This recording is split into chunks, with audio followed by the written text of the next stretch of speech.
Okay, ready. Okay, good evening, everyone. For those of you that are in the Humans Speakeasy meeting, and for those of you who are watching or will watch the live on YouTube. So as you have seen from the convocation email, this week is the conjunction of different actions that Humans is currently either coordinating or promoting. And also it's the vigil of the next Humans Members Assembly, which we will hold next Tuesday from 8:30 to 10:30 Tuesday evening. We get to this moment with a very interesting European scenario. This week,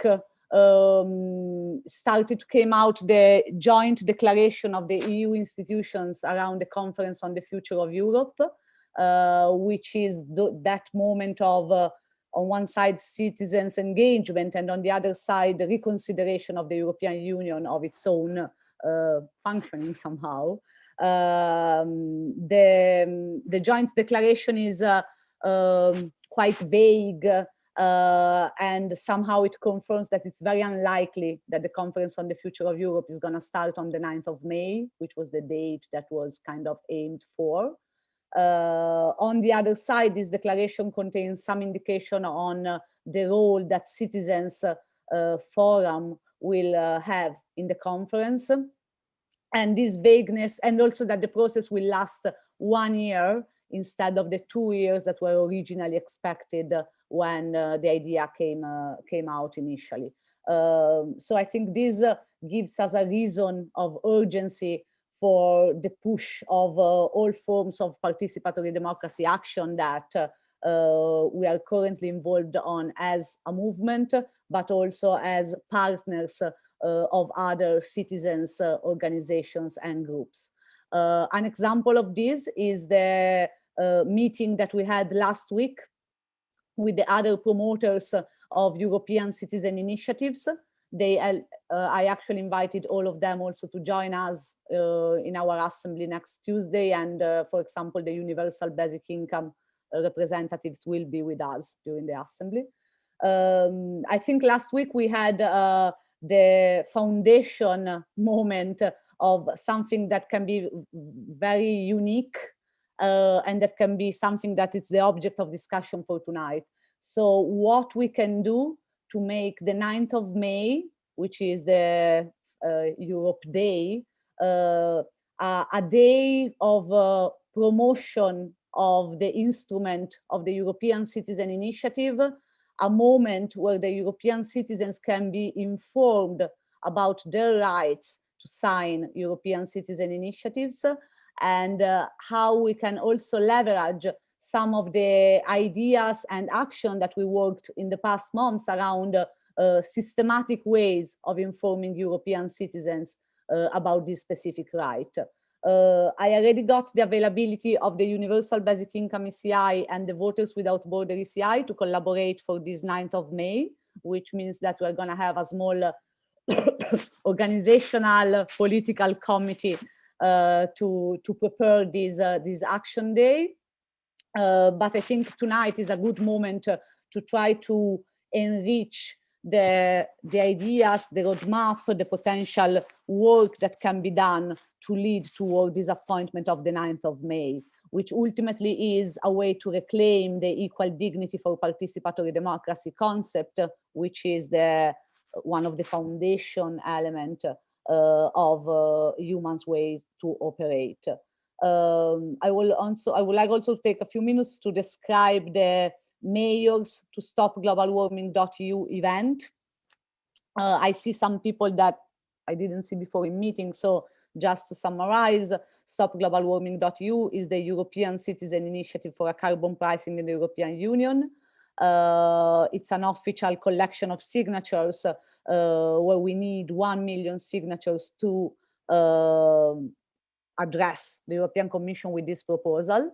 And the Mayors Initiative is a way to connect mayors across the EU on two goals. The first one is a endorsement of the carbon pricing proposal, but on the other side is to empower municipalities to empower their citizens. So basically what we ask to the mayors that join this network is to become promoters of the possibility to sign this European Citizen Initiative, but also to, going back to the point that I was making earlier, in general, to become an information point for the promotion of ECIs. The event is going to be held on the 22nd of March. We have published today the list of the first confirmed participants. We have some very big cities such as Dortmund and Dublin. I mean, Dublin is not big, but everyone knows Dublin. We have, and then we have some cities, I'm gonna publish the list below because I don't want to make mistakes with the names, but we have currently, sorry, let me take the full list here.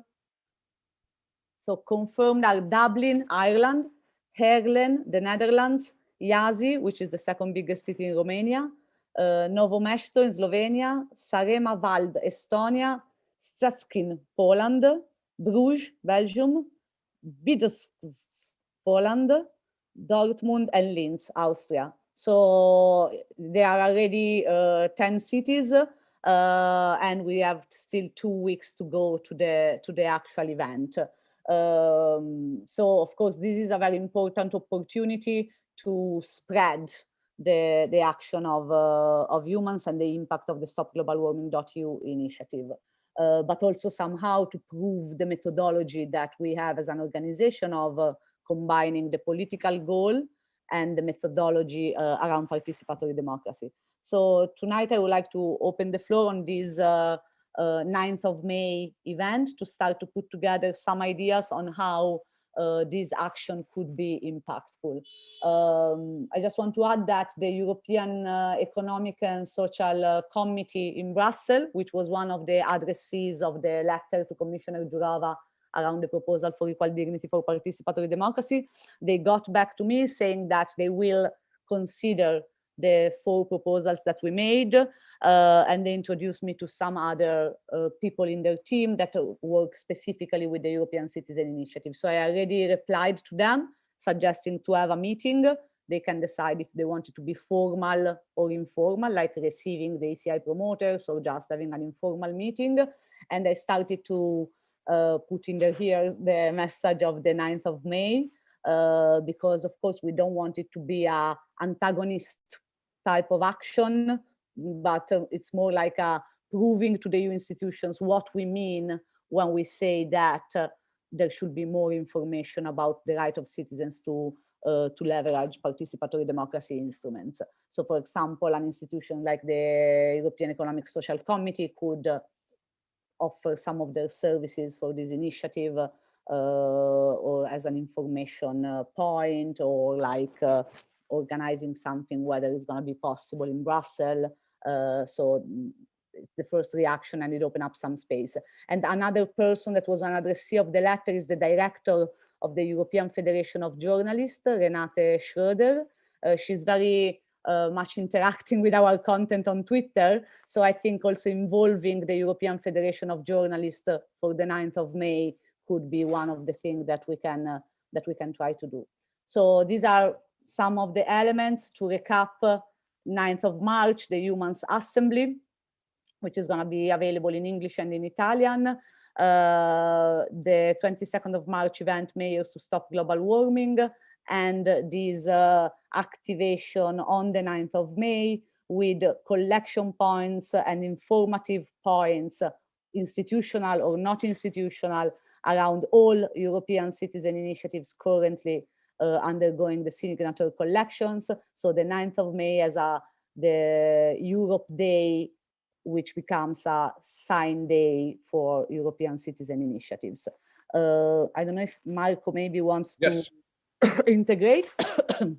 Grazie, Virginia. Hello to everybody. No, I just wanted to underscore that the Humans Assembly of March the 9th is an occasion to decide to do something. So I think that Virginia has prepared these steps of the March 22 Mayor's event and of this Europe's Day Sign Day 9th of May event.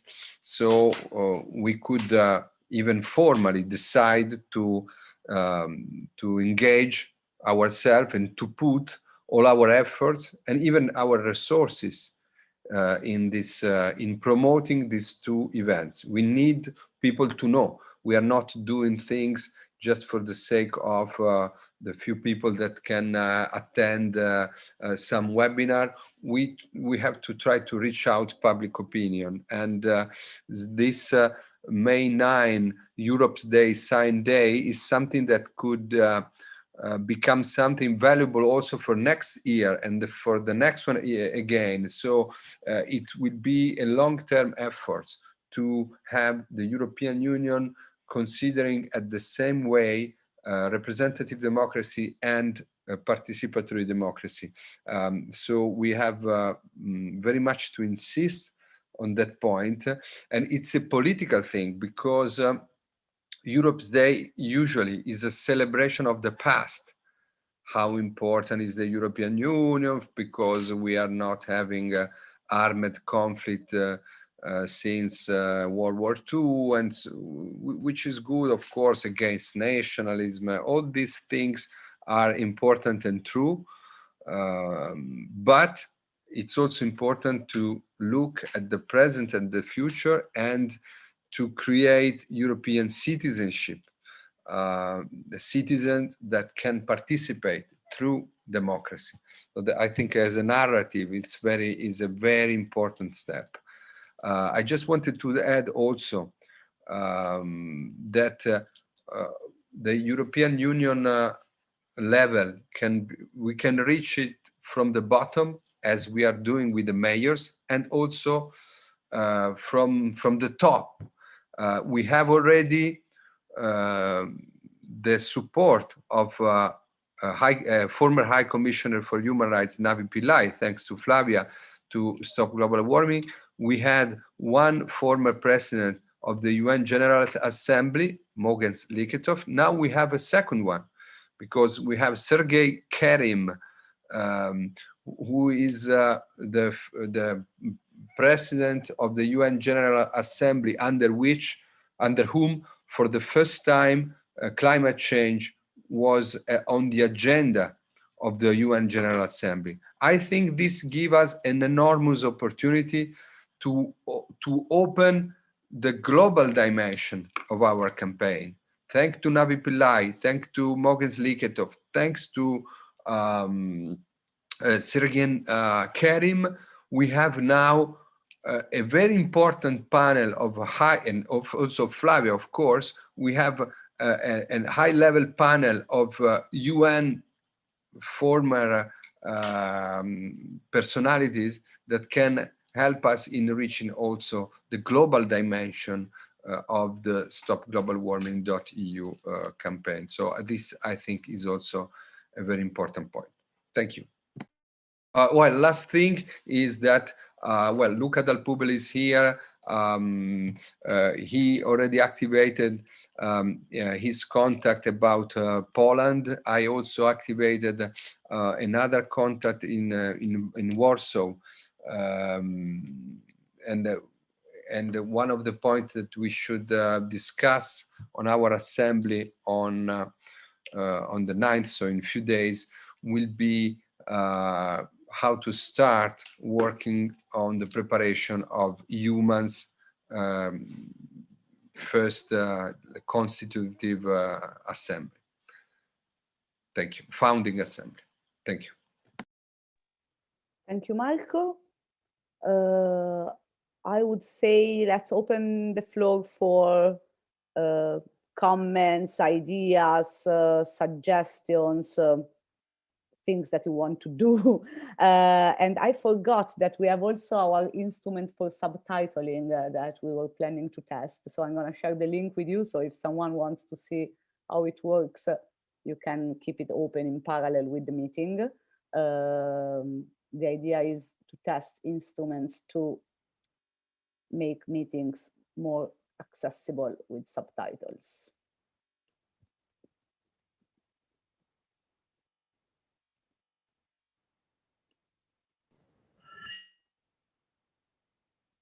Vai Lorenzo? No, just suggestions. Since Flavia is here, hi Flavia. I was wondering, since you know that the final term for the collecting of signatures stopglobalwarming.eu is being postponed to July.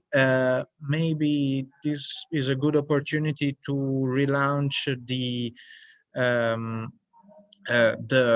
proposal to the former United Nations members and commissioners, former commissioners, to subscribe the initiative. Maybe now we have more time, and maybe one of the things to discuss would be to restart this activity of networking within the United Nations and the former members of the United Nations.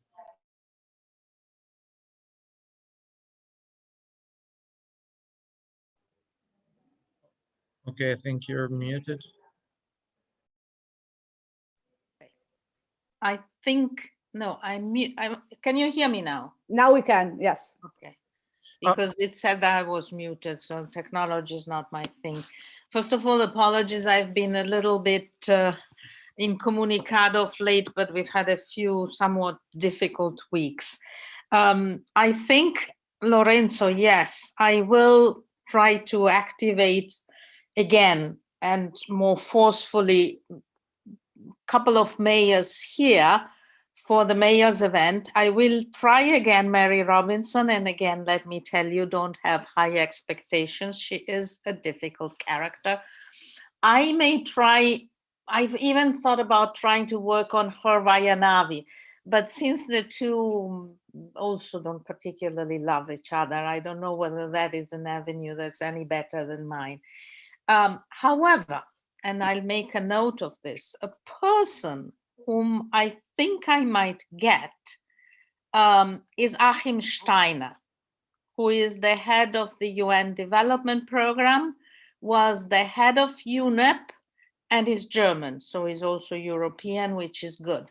The only thing is that, as always, as I've tried also with Filippo Grandi of UNHCR, there is, and we have to recognize it, a real big reluctance for anyone who is still serving the UN in getting involved in an initiative which is not multinational, but only,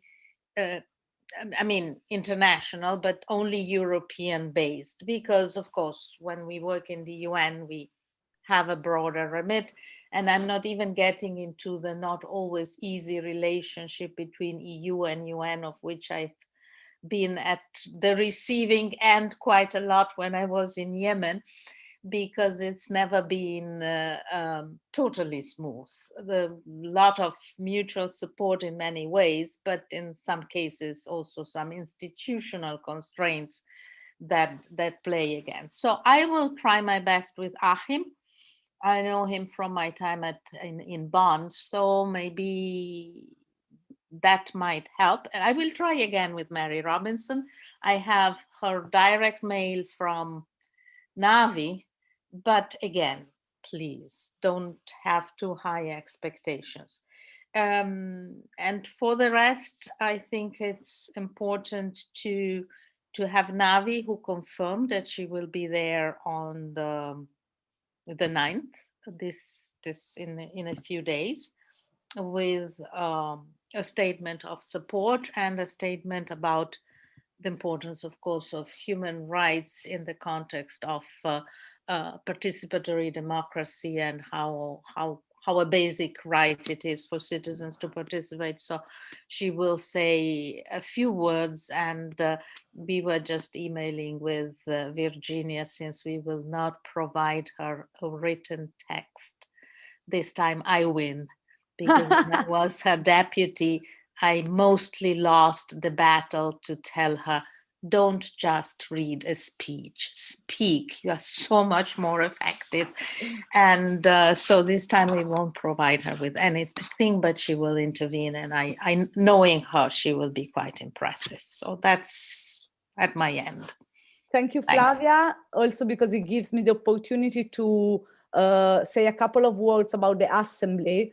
It's a very important assembly. I mean, all assemblies are important, but I think as we head toward the constitutive assembly that Marco was referring to, this is effectively the first humans assembly where we have a really European sort of representations, even if we don't call it representation. We will have important guests for the opening remarks, Navi Pillai herself. And then there will be with us Nicola Milanese, who is the coordinator of Citizens Take Over Europe, which is an essential, I will call it, initiative for humans, for everything that relates to the Conference on the Future of Europe and in general the citizen assemblies at a European level. There will be Roger Casale from New Europeans, who is also a member of Humans, for a perspective of a similar organization to us, New Europeans. So I think it's fascinating to see how organizations with similar mission can cooperate. And I hope I'm not forgetting anyone. And the promoters of, for example, the Universal Basic Income European Citizen Initiative. So I think it's going to be richer than other assemblies and way more perspective. I don't know if Flavia is following the Conference on the Future of Europe unfolding. So maybe if you have any comment or in general around the situation at a European Union level, the relationship between institutions, the challenges, the risk, why the Conference on the Future of Europe is so vaguely treated, but still treated. And so I think your perspective could be important for us. I'm just coming up for air now after a dreadful period. We've had some losses in the family and various other problems. So no, I haven't been following it in detail. And to the extent I'm now slowly getting better myself, I will get a bit more engaged. But you've seen that I've been absent from a number of meetings and okay, I'll try to do better in the future, but it hasn't been possible before. I will, however, follow because it's a very interesting. It's very interesting for me also, given my where I'm coming from professionally, to see how an institution can try to reimagine itself. It's something that the UN does regularly. Every 3-4 years there's a change process and some sort of initiative which is not popularly supported because it doesn't have the same type of democratic means. We work with member states, which is in fact probably, I would argue, the largest constraint to the UN. And even if there are many NGOs with a consultative status, it's just certainly not the same thing. But so yes, I will have a better look at that. But as of now, the answer is sorry, not yet. Thank you, Flavia. I think also highlighting the difference between the UN and the EU and also the democratic perspective of the European Union, or like lack of or potential. I think there is a lot to discuss on this. Okay, I see there is Manlio, who managed to basically organize our next weekly meeting. I don't know, Manlio, if you want to mention who we have invited as guests for next Thursday. I think it's going to be a quite interesting weekly meeting because it combines a couple of our lines of action. So yes, sure. Thanks, Virginia. A couple of things. First, I'd like to share a thought in terms of the 9th of May, the Europe Day Signature Day. We're essentially doing a service to the European Union Commission. They do realize and acknowledge that communication of the European initiatives is not as good as it should be. And I wonder if we should invite them and contact the European Initiative ambassadors. On the website of the European Citizen Initiative, there is a list of 18 ambassadors spread around all Europe, whose mission is to communicate to the European citizens about European citizens' initiatives. Now, clearly they're doing some work on that. Perhaps they have limited budget and they're limited on that, but we are doing the same work for them. And I hope they will be delighted to join and increase the visibility of this event, because I think it goes at the heart of how do we ensure that this feedback loop from citizens back into the Parliament is really effective. And so that's certainly an avenue to explore, I would suggest. And then on your question about next week and who we expect to have as guests for this meeting, we have been in contact with the Institute of Policy and Research in the UK. They run the European Justice Commission, the European Justice Commission on Environment, and they've been organizing on behalf commissioned by the UK government for citizen assemblies to talk about green policies and what should be done for climate change. They've already done one in Durham, and that assembly has come out with a fairly articulated proposal on what the assembly would like the government to do in order to tackle climate change. And one of the proposals is to introduce carbon pricing, which is very much in line with the Stop Global Warming proposal.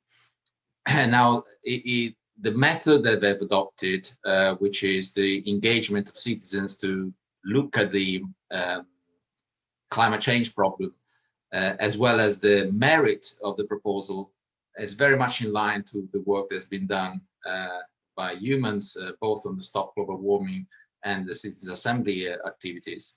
And so there's a good alignment between their work and our work. So they will be joining us to tell us about their experience, what they've done, challenges they found, things that work well, things that have not worked well.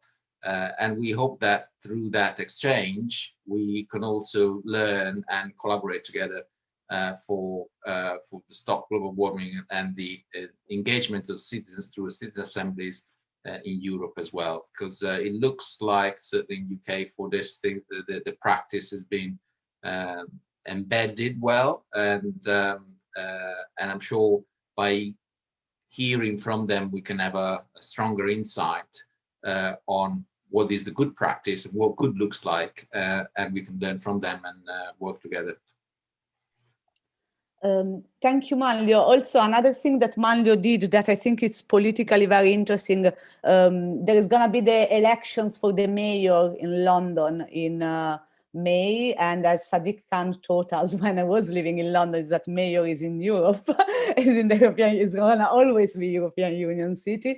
So now Manlio connected us with Laura Porritt, who is the candidate of the Lib Dems for the elections as a mayor, and so we are proposing her to support. And as you probably know, the Lib Dem were the more with the Greens, the more vocal around the remain campaign even after the referendum. So we proposed Laura to support Stop Global Warming, given also the fact that London is the home of a lot of EU citizens. And we invited her to the Mayors to Stop Global Warming.eu event. I know it might be slippery because she's a candidate, she represents a specific party, but on the other side, I think having her as a candidate mayor from London to speak about the role of cities for the fight against climate change, but also the role of participatory democracy. Ultimately, I mean, it was a participatory democracy process that led to Brexit, so we can look it from different perspectives. But I think that's quite interesting. And so then my question for Manlio is to understand if for the 9th of May, you see from a practical COVID perspective and effectiveness, if you think that there is going to be the chance to organize something among the Londoners, or with the 3 million community, with the Voters Without Borders campaign for this action day, if maybe London can be one of the places where something happen for the 9th of May. I don't know exactly what is the situation in terms of freedom of movement within London, safety measures and etc. But I do believe that for the 9th of May, London could be quite an important hub for having something that that happen symbolically and not only. Yeah, I think so. And also we have the mayoral elections in May, as well as the local elections, the municipal elections in May, where this time European citizens can have the right to vote for the last time, until that right will be governed by bilateral agreement between UK and the individual countries. So it won't be a blanket right for all European citizens. So there's a lot of activity in UK to engage EU citizens in the local elections. And so there's a crossover between the EU citizens' participation in EU politics, as well as the EU citizens' participation in UK politics. And myself, as a EU citizen based in UK, I can understand that, because you care about where you live, but you also care about your identity, and we definitely have a European identity, and therefore we care about what happens in Europe and the European Union. And so I think the crossover is good, and there can be certainly that can be done. I'd like to comment on, definitely Brexit was part of a process which was a participatory democratic process. However, there's a bit of a catch. The big catch is that the 3.7 million European citizens who live in UK could not vote for it. And this is actually the one of the proposals of the ECIs, the Voters Without Border proposals, who are highlighting, which is highlighting that in Europe we have a beautiful European citizenship that allows people to have freedom of movement, but they don't have full political rights. And so people move around thinking that they can move around and they have all the rights as they have in their member state, but they actually don't. And so it's limited. And this is a fairly strong limitation, not being able to vote when you feel you have a European citizenship in a European member state. Is very, very, very limiting from a representation point of view. And so Voters Without Borders is trying to address that point. And therefore, again, it's another element of connection between what's happening in the European Union, what's happening for European citizens in UK, and what also happens in participatory democracy in the European Union, and how we can make sure that this voice is heard. Thank you, Manlio. Of course, if anyone else wants to speak, you can just add your name in the chat. I see also Benedetta and Victoria, welcome. Of course, if you want to introduce yourself, ask questions, that's the best moment. thinking about London, I don't know, because maybe for the 9th of May, what we can do, since the Voters Without Borders is on board for the 9th of May, and the organization that is leading that, ACID Foundation, has a specific focus on European citizenship. I think maybe something we can do for the 9th of May in the UK is to try to connect with the guys that are promoting the Register to Vote initiative, and maybe the promotion of the ECI sign day could be built around a narrative of use your rights as European citizens at a European level while you register to vote in the UK. Like maybe it can be a different type, an integrated type of message where the offer of signing all the European citizen initiatives for the EU citizens living in the UK could be the kind of leitmotif of the action on the 9th of May in the UK. It's definitely something to explore also, not only with you, but the Voters Without Borders team, which I think is the more interested in that country as well. Potentially they could collect all the ECI's signatures just with the 3 million in the UK somehow. So I think that for the 9th of May could be the UK angle. I don't know, just a thought.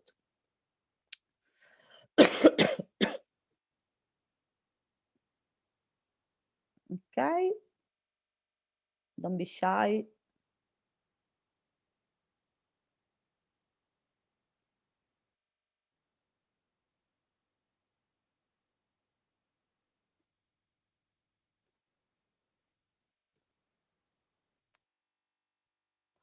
Okay, we don't need to stay in front of the computer necessarily the entire evening. So unless someone else wants to add something. Okay. I'm just going to say, Hi, Virginia, Luca. Yes. Just talking about Poland, I'm going to have a meeting with a friend of mine who works at the University of Warsaw tomorrow, around 3, so I'll be able to give you more information later on. Thank you, Luca. Just to comment on what Marco was saying about that. Grazie, Luca. Thank you. So for those of you who don't know, who are listening, the recording, etc., we mentioned Warsaw because it's potentially the place where we want to hold the Humans Constitutive Assembly. Could be July, could be September, depends a lot on other elements that are not our will, but that would be the idea. So Luca is connecting us with the university, and Marco, who was in Poland in January last year for the demonstration of the judges that was held. It was probably one of the last massive street demonstrations before COVID. So we are trying to connect these as potentially having the assembly there, or a part of the assembly, or a form of connection with Poland for the for our own assembly.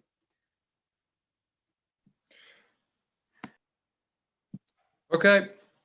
Okay, we have a Carlo who entered, but we are closing. So thanks for joining. The appointment is on the 9th of March for the Humans Members Assembly. Remember to register on the link that I shared here in the chat, because it's different from our usual link. We wanted to have a registration system.